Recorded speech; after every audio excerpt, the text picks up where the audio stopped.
Selectees, you guys can start it off.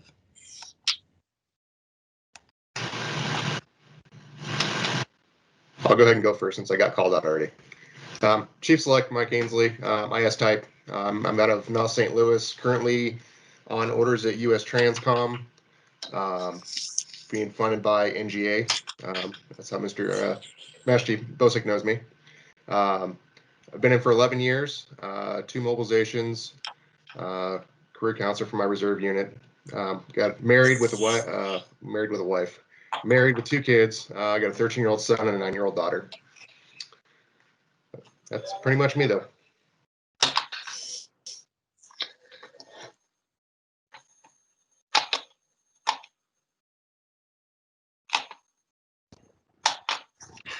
I can go next. Go ahead, Shell. Go ahead, Cranston.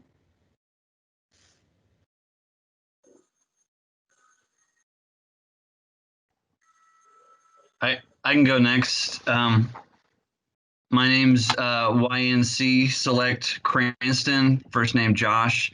Been in the Navy Reserve since 2015. Prior service Army, and a good break in service. Came into the Navy Reserve as a YN1, and I drill out of Nosk, Atlanta. Civilian side, I'm a statistician. I work for the U.S. Department of Agriculture. Married, my wife and I have 4 kids, from 16 down to 9, 3 boys and 1 girl. And yeah, that's me. Hi, I'm SWC Select Brock Shell. I just hit 19 years back in November. I'm married. My wife's name is Tomoko. We have 2 kids. My daughter Kanon is 16. My son Ibuki is 6. I was stationed in Japan a little over 4 years. That's where I met my wife. I've been with the NMCB 18 pretty much almost 9 years now in the reserves. I have 2 mobilizations, Afghanistan and Africa. And let's see, we got 2 dogs. I was born and raised in St. Louis, Missouri, and we're living here in California. Came here in 2005. That was my last active duty station, and we just never left.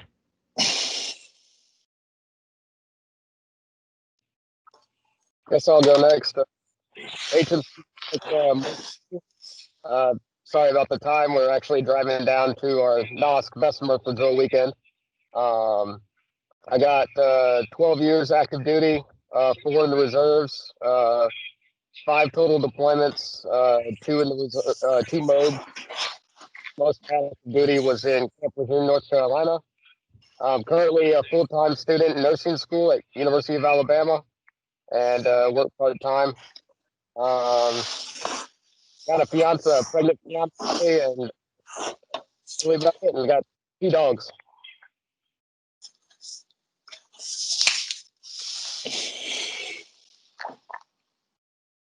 Yeah, I'll go next. CTTC Select Corey Usher. Got 20 years in the Navy. Did 9 years active duty. The rest is reserves. Spent most of my career on the East Coast. Did a sub tour. Was up at National for a bit, and then worked with a special warfare team for 4 years before I got out and went to the reserve. But I'm married. Have 3 boys, 8, 5, and 2, and currently on orders at the National Geospatial Intelligence Agency out of here in St. Louis.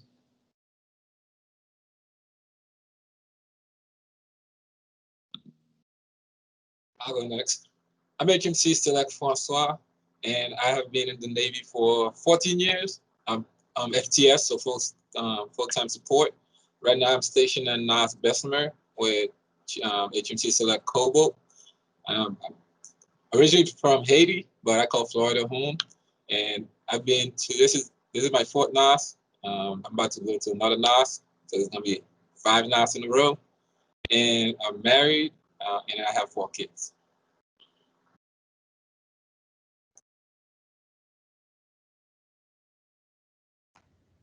Is Select Lee with us today?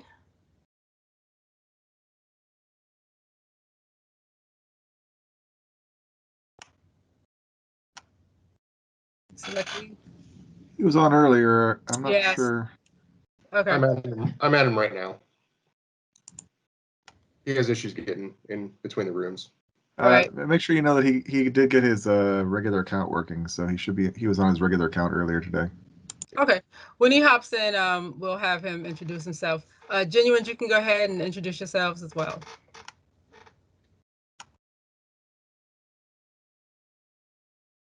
I'll start off.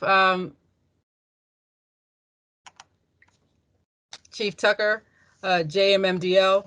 I am a guidance counselor / teacher / administrator in a public school system. My Navy career, I've been a Navy for 12 years now. I have deployed to Afghanistan the entire year of 2018. It was a great deployment.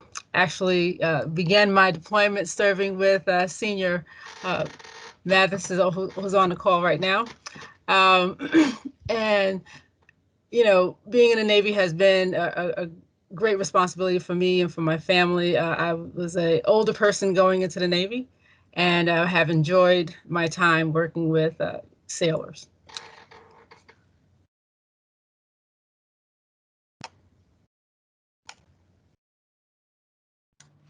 Hey everybody, Chief Garcia here. First name Marcus. I've been in the Navy for about 17 years. I've been stationed coast to coast through many different types of commands. I've been at Seabees, Marines, ship, squadron, RCC. Now I'm at Res 4. Married. My wife Leela, she's a legal analyst with the Office of the Judge Advocate General. We have one daughter. She lives in Key West. I got 5 cats. That's what we do. You know, we foster animals. You know, so we ended up keeping a couple of them. But yeah, I play the guitar. I like drums, hiking, weightlifting, PC gaming, all that good stuff. So congratulations to all of you. Look forward to hearing your questions out here.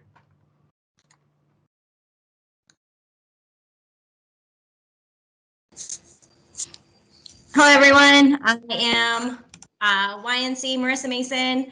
I have been in the Navy for 15 years. I'm FTS. I'm currently stationed at Res 4. I'm the N2 SEL there. I've been there for 2 years. Prior to that, I was in Millington. Then I was at NOSC St. Louis. I did a tour at a boat unit. And then my first duty station was NAR Whidbey Island. I'm a single mom, technically. I have a 6-month-old baby, and my significant other, he's a command senior chief at Great Lakes right now, getting ready to transfer to the Herschel Woody Williams. And I have 2 dogs. I love to CrossFit, be a mom, fish, and pretty much just be outdoors. Congratulations on your selection. I'll jump in real quick. This is my boat team, so they kind of gotten this before, so I'll keep it brief. CTNC Chris Holland. Been about 24 years of service. I've got 8.5 in the Marine Corps and the rest in the Navy. Was a construction mechanic in the Marine Corps, CTN, or a CM in the Navy when I first got in. Now I'm a CTN. Got a 5-year-old Noah, a 9-year-old Liliana, and my wife is Dina. And yeah, so we will talk more outside of this, but look forward to hearing more about you all tonight.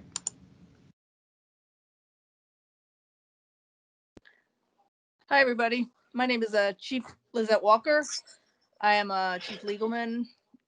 I've been in the Navy for 20 years. I came in active duty as a musician, and in 2005 joined the reserves and became a legalman. I have 5 cats. Their portraits are back behind me, and 1 spouse who's a retired chief. I work for the VA, so if anybody has any questions about any kind of VA benefit, feel free to reach out. And that's about it. Congratulations on your selection, and look forward to your questions. And hopefully I got transferred on here. This is ISC James Stotler. I'm currently the senior enlisted leader for JICSENT 0597 out of Devens, Massachusetts. I've been in the reserves for 17 years. Spent most of that time at the O&I unit out of Newport. 2 deployments in my time, 2007, 2008 to Iraq, and 2017 to 2018 down at Gitmo. On the civilian side, I'm working as a security analyst for Pratt & Whitney, but retired, took that on after 25 years of teaching high school and coaching varsity soccer in Connecticut. Have a wife, 2 kids, a 9-year-old and a 2-year-old. Congratulations to all of you on your selection, and look forward to talking to you this evening.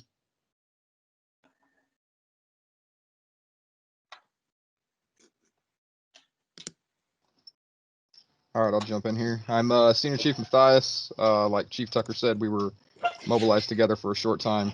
She went forward to Afghanistan, and I stayed behind in North Carolina. I have been in for 21 years. I'm currently the NIFR Region North N7 LCPO. So if any of you guys are from NIFR Region North, I'm the guy that'll get you into like C schools and all that other fun stuff. Let's see. Been in for 21 years. 7 of them were active. The rest has been all in the reserves. I am married, have 2 boys, and I work for a cable company up in northern Minnesota. Congratulations on your selection.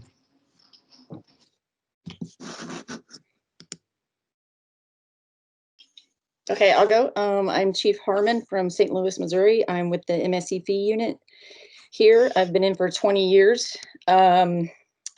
Started out, I was all reserve time. Started out with the ComNav for Korea, then went to JTRU at Transcom, and then O&I for a few months until the billets started to change.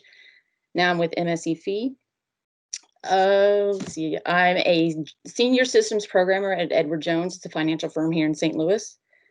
And I just enjoy hunting and sports and anything else. Thanks.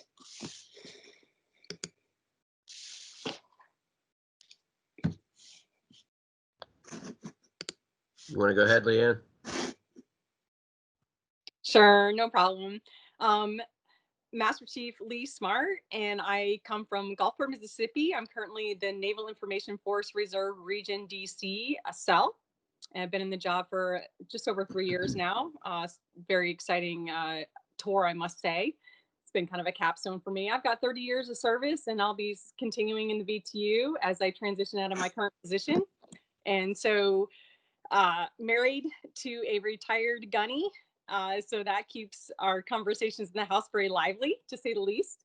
And currently in transition for my civilian employment. I'm a licensed airline dispatcher, but I don't think I'll be doing that.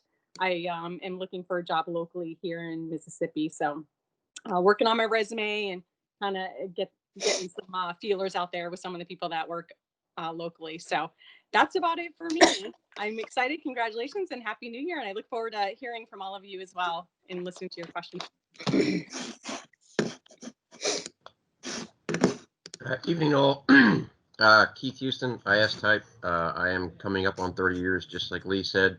I will actually be retiring here come mid-year 2021. 30 total years. So I think it was Josh Cranston, you said time in the Army. I got 12 years Army, almost 18 years Navy, a couple of deployments for the Navy. I did a cruise on the GW in 05, and then I had some fun times in 07, 08, just like the other chief in Iraq. Married, 4 kids. Youngest is 22, oldest is 28.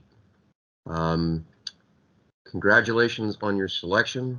A big selling point here is that I hope to see you all in person on the Big J at some point in time in 2021. Thank you.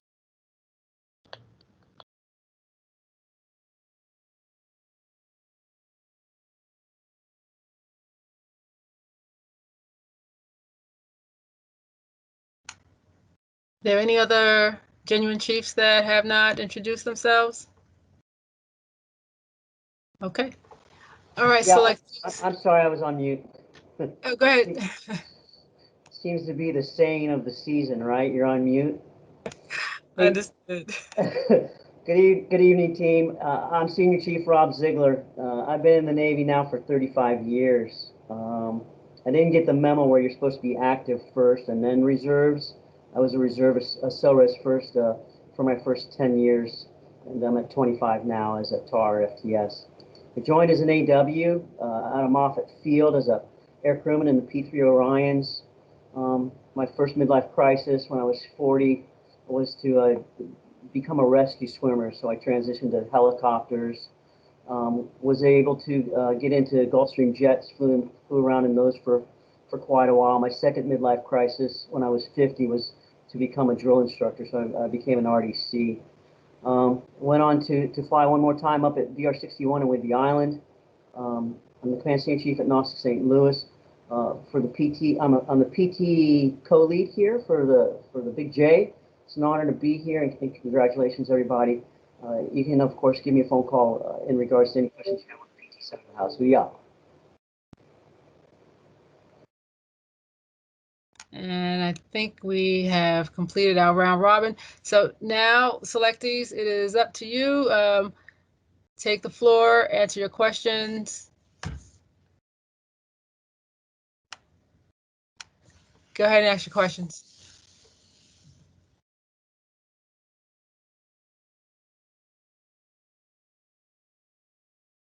Roger that. We have the Big J swag is also available, just FYI. Make sure you're checking your team's channels. So selectees, you can go ahead and start asking questions at this time. I'll go ahead and this is Selectee Coble. I'll go ahead and go first. What was your favorite duty station, and why was it your favorite duty station since you've been in the Navy?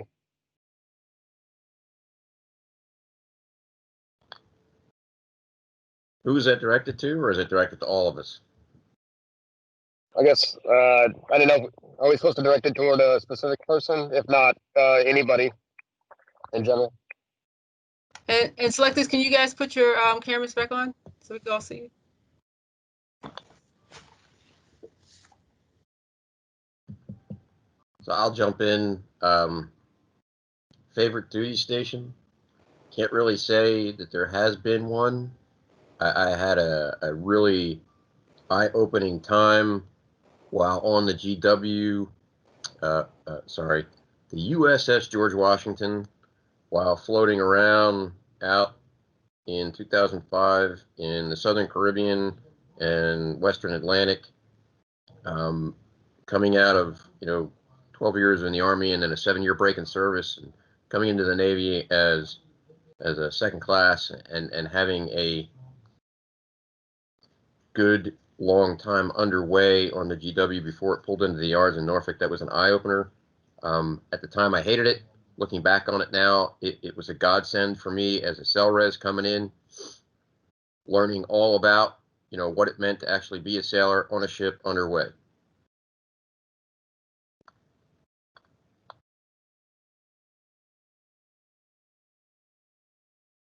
I'll go next. My name is Chief Selectees. My question is, how do you deal with different personality in your mess?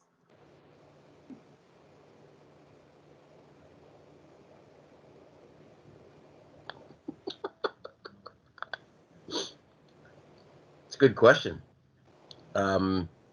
Same way that you would deal with different personalities pretty much anywhere in the Navy. It's just at a much different level. And I'll turn it back at you to say, how have you dealt with your own personal mess through the season to this point as a group of selects?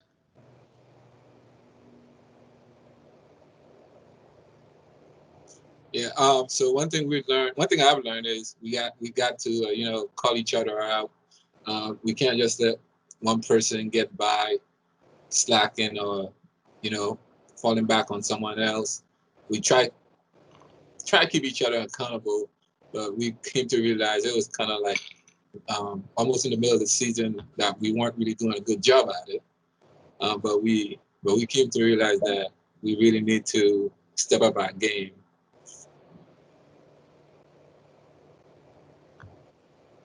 I think that the Master Chief talked a little bit about this from the USS Cole. You know, there's kind of a storming, there's a norming, and then there's a forming piece of your mess. You know, and you guys are in the storming part of it right now. I hope it's going okay, but you have to lay out the expectations, and you're right. You do your very best to keep not each other accountable, not as a control piece, but to maintain the integrity of the mess and the intent and the mission for what we need to do to make our sailors safe and competent and technically capable leaders in the Navy. It's not easy. It's probably one of the harder things we do in the Chief's mess is coming together as a team. So I'm going to piggyback on what Senior just put out. Have any of you within this boat team, had any presentation or statement or question entered to you as it relates to Bruce Tuckman and his theory on group dynamics?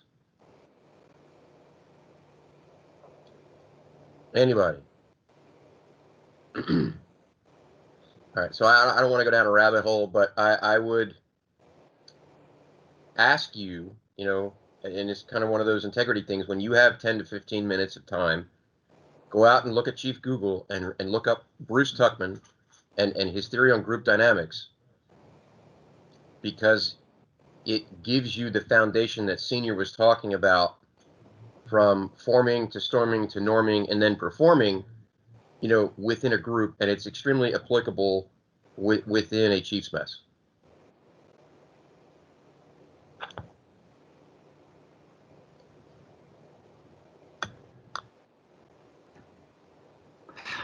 I'll go next. This is YNC Select Cranston. This is for any genuine that wants to answer.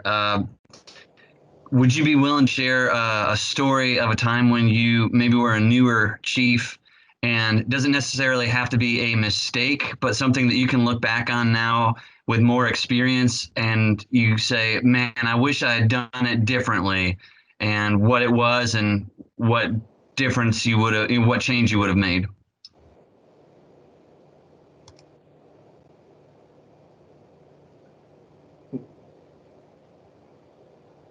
That one's an easy one because there's a plethora of mistakes that I've made as a Navy chief.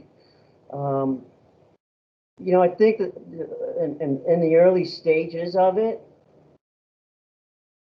was counter to the guidance that I got in my charge book. I don't know how many of you all have in your charge book, to be yourself. But in the, very much so, and I didn't really know what that meant. Well, who the hell else am I going to be, right? But the first year I tried to be the chief that I thought I was supposed to be. I thought I was supposed to be this gruff chief that was barking orders and telling people what to do and, and going around and, everything was, there was a lot of knife hands going on, right? That's not who I was. That's not why I became a chief, There was a person who I believe that I am, was more of a team player, more of this relaxed California guy. And Chief Harmon's probably laughing behind there. Yeah, relaxed, right? But I tried to be somebody that I wasn't, and tried to be somebody that I thought I was supposed to be. Be who you are. I mean, I made that mistake. Don't make that mistake. Thank you, Senior. Appreciate it. Yeah, I can talk on that one too. One of the things I had to learn my first couple of years as a chief is that you can't do everything all the time, right? A lot of you get to this place by being the go-getter, we call them helium arms. Your arms just raise up anytime somebody needs a volunteer, right? Being a chief, you've got to learn how to prioritize your time and focus on your rate, focus on your job, and just do like one, maybe two command collaterals and learn how to tactfully decline opportunities as they arise, because they're going to come at you, especially if you're good. They're going to come at you, and you got to be like, I appreciate the consideration, and I think X would be an excellent choice. You know, and that way you're not saying no or, you know, turn them away, but you're kind of like being tactful, and then that lets them know like, hey, I've got enough on my plate, and then you can go on about your business, chiefing, like we all do. That's something that I learned my first couple of years in. I will tell you that when I first joined the mess, and I heard it earlier, I was very quiet and I didn't want to talk, and it seemed unnatural to be in there. It was not something I was expecting. I had been a first class for quite some time, so when I made chief, I just I'm generally a quiet person, so it took me a while to kind of get into the mess and just get it more involved and more vocal. And so certainly throw your ideas on the table. As you heard earlier, there can be some aggressive conversations that can take place in the mess, but that's how we come to good resolutions and have good conversations and walk out unified, and we get to solutions to challenges and problems that are in our commands. So that was certainly something that I struggled with initially, and it took time for me to feel comfortable doing that. So just something to think about.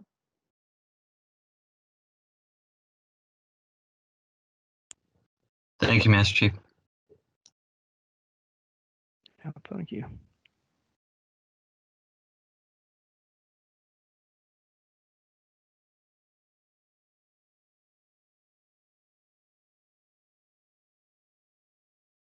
So quiet this evening. Last night our group was pretty quiet. I was gonna say, Shell, Y'all I need think to keep the questions coming. Selectee Shell, I think you were gonna say something. Yes, Chief. Yeah, my microphone keeps. Okay. I was just wondering what was I don't like one. What's an example of a difficult situation that you encountered, and how did you deal with that situation?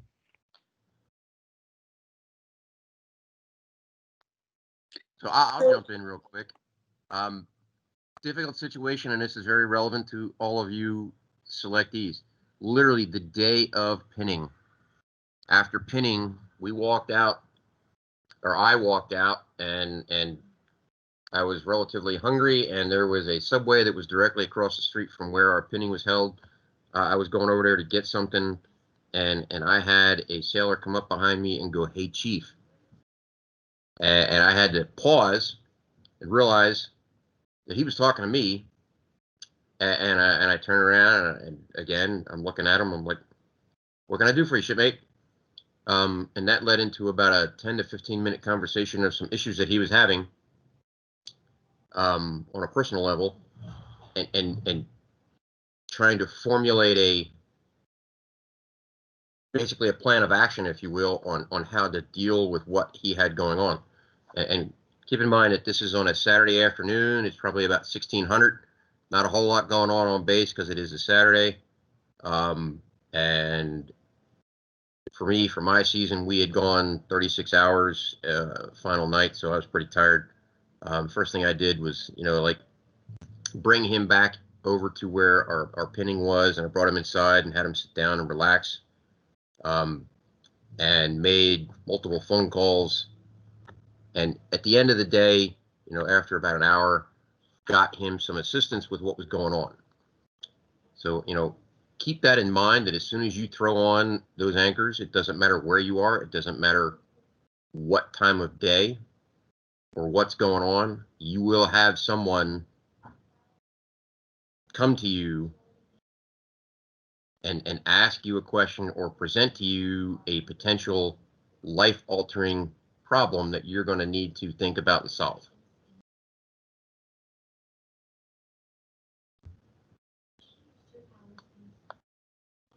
Thank you. This is Chief Select Ainsley. What is the number one mistake you typically see new chiefs make?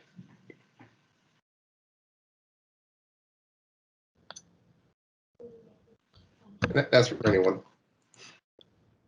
So I would say, and you've heard a little bit of it here, I see a lot of first-year chiefs struggling with being more vocal in the mess, and then also delegating. They still, I think, feel like they're that sailor of the year that that top dog, that first class. And so, and they don't want to share information until it's been, you know, a while. And you know, like, for example, in my position, I keep saying, I'm here to help. I've got a staff and, you know, but I don't know what I don't know. So I keep pinging people and kind of get them off guard. But I sense, this is what I've seen, is that, you know, they are hesitant because for whatever reason, you know, if it's their own sense of, you know, I've got this and I want to figure it out, to, you know, how just kind of realizing that we are here to help them, you know, as a mess collectively versus like them on their own.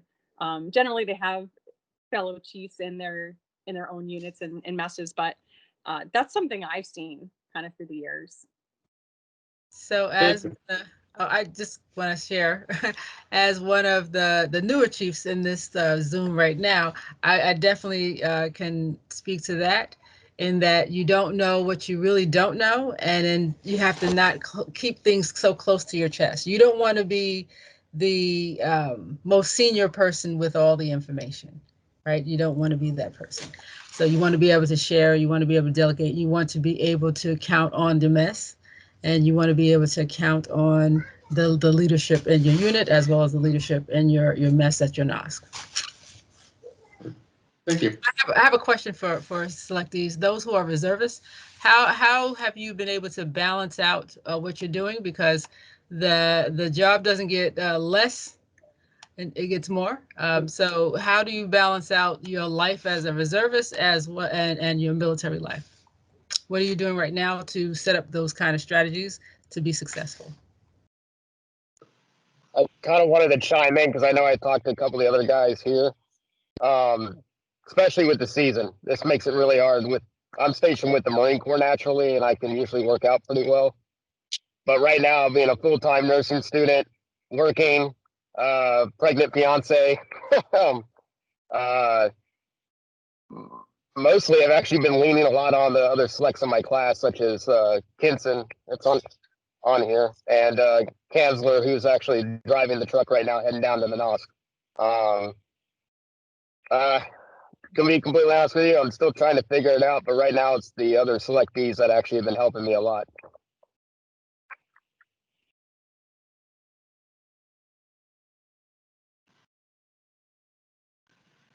I still haven't figured that one out yet.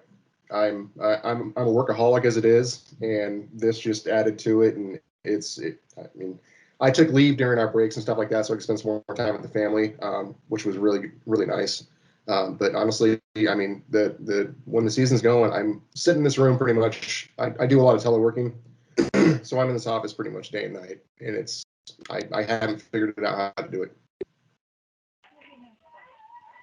Yeah, that's same for me. But I'm prioritizing, putting my family first, my work second, and then season third. But between my NOS tasking, my battalion's tasking, and this Big J, it's just trying to balance everything. But like I try to help out where I can, best I can, and some things I'm relying on my classmates. I feel like I'm relying on them a lot more. But I try to pick up the slack wherever I can.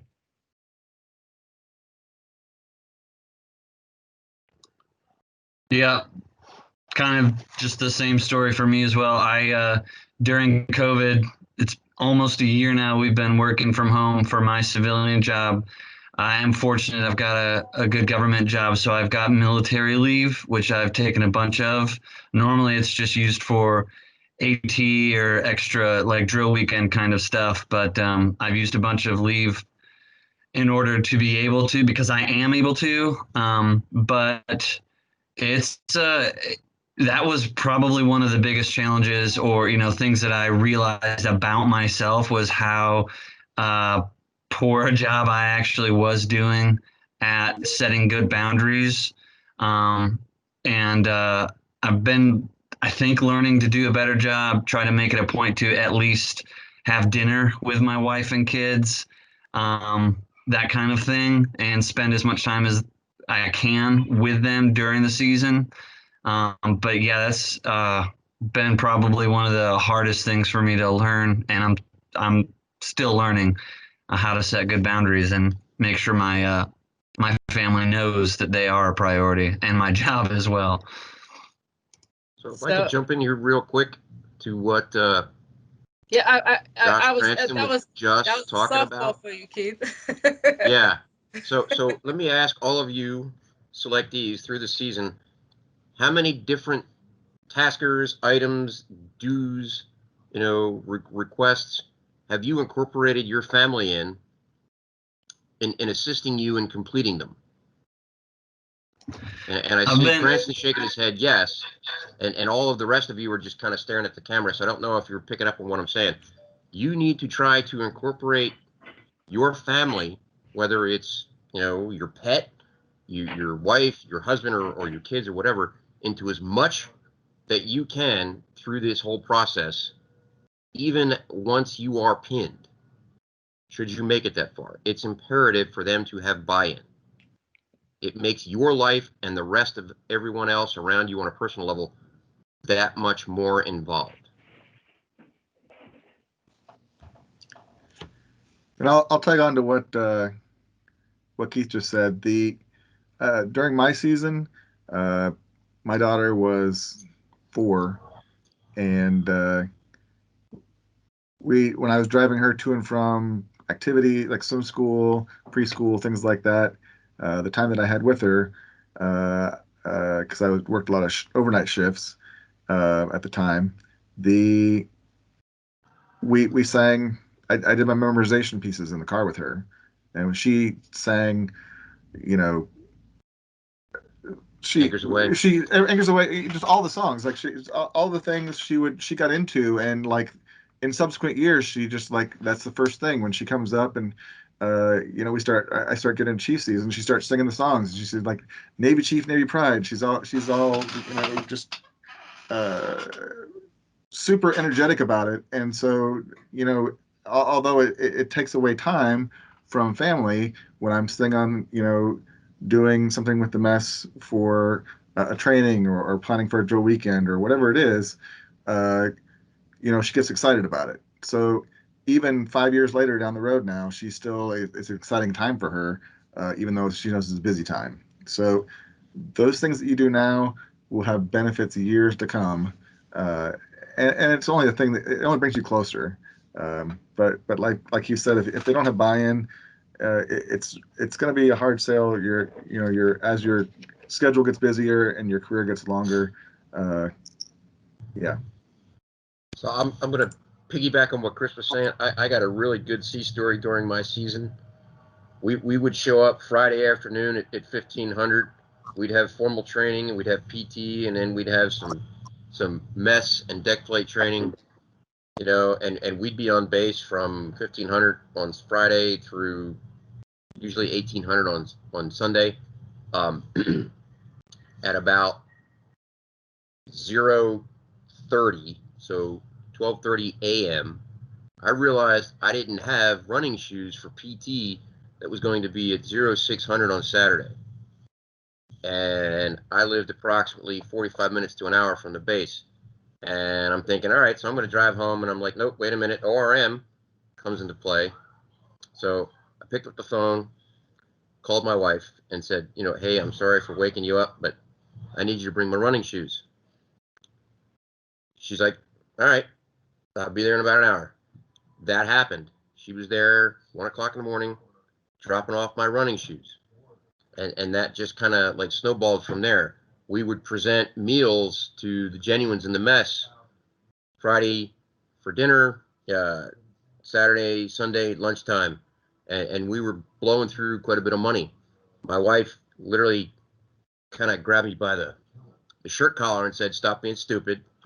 I will make a meal that'll feed 200 people. It'll take a matter of an hour. And we made more money at that point in time than we had throughout the rest of the season. And that was relatively a turning point for my class. We got to the point where we were incorporating all of our spouses and kids, like Chris was saying, into the process of the season. And part of that, what the key here is communication, right? It might seem really simple, and you'll hear that all the time, but that really is a big part of it. Letting everyone know what you're doing as far as you know and what you think the time commitment's going to be, and then certainly having them try to keep you in, on track with that. So if you committed with the family to have dinner, try to do your best to stay committed to that. Understanding that could shift, especially during certain times of the year or certain events that are going on with you in the Navy. But I think communication is really key. And however you do that, whether it's a note on the refrigerator or a text message or, phone call or a plan of the week with your family or day, literally, I think that really makes a big difference, because then they kind of know where you're going to be and when, kind of thing. So, and then you can set those standards. I think that helps. Okay, we're being told we have 2 more minutes. I thought we were gonna have a full hour, but we're having 2 more minutes. So any other pearls of wisdoms you wanna get from the genuines quickly?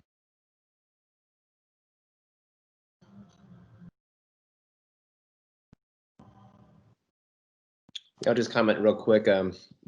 Yeah, with the uniqueness of our season, I think there's no choice but for our family to be part of it. Just being out of the house the entire time, but yeah, it's been a challenge, but they've also participated as well. They hear Dad screaming Navy Chief, Navy Pride in the basement, wondering what the heck is going on for the last 2 months. So they've been on a couple PT videos, but yeah, it has been enjoyable. And that can translate to when you're in person, right? So it'd be a little different because there might be some travel and other things involved. But, in the past, what I've seen is spouses, as mentioned, support like, preparing meals, which is helpful and creates that family unity. In addition to being out there for what we would have traditionally is car washes, for fundraising and other things. I think that's where you see that connection. You get to know a little bit more about each other and see their families out there being a part of it. So certainly would love to see that as we transition in person, the next year or so, hopefully. So real quick, not to kill a dead horse, but within your own individual messes, how many of you had your significant others, family members, and spouses reach out to other family members and spouses with fellow selects to have them form some type of communication? So just by a show of hands. Okay. All right, okay.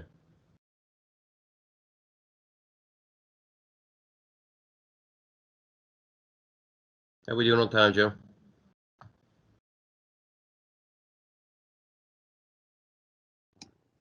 Chief, you're on mute still.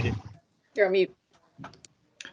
Yeah, I just bring up the about picture. that. Like That's they were not talking right. behind me, so we're yeah. I think we're getting done here. I think maybe that's what we are. Yep. So We are. So I just wanted to let the selectees know, continue to reach out to all the genuine chiefs that you are meeting. Ask for charges. There are charges. Again, you know where the charges are located in the Fantail file. So thank you, genuines, for coming into Boat Team 2. Thank you for your time. Thank you, genuines. Appreciate you guys. Thank you. Genuine. All right.